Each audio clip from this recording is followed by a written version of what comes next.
নাই। আর এই রাস্তাটা প্লাস এই দুই সাইডে যারা আছে এগো বাগান ডুববে গাছ গাছালি অনেক নষ্ট হয়েছে, প্লাস তাদের ওকুলে আমারও যাওয়ার কোনো ইখতিয়ার নাই, বাধা দেয়।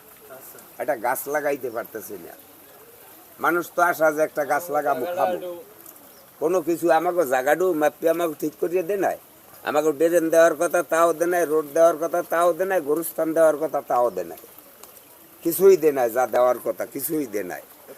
কয়েকটা ঘর আছে ড্রাম দেয় নাই, তারপর এর একটু নাতি মারা গেছে ওই দোকারায় মাটি দিছি, কিন্তু জায়গা রাখছিলে ওই সামনের ওইটা পুষ্কনি করিয়ে দেবে।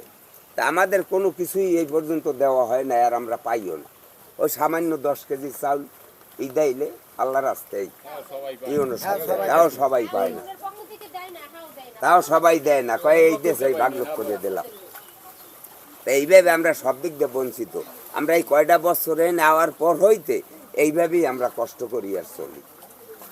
আচ্ছা শোনেন, আপনার এই দুর্দশাটা আমরা দেখলাম, আমরা ইউনূস স্যারের এবং উপজেলা পরিষদের যে প্রশাসক তো ইউনূস স্যার, আমরা তাদের বলবো, ঠিক আছে?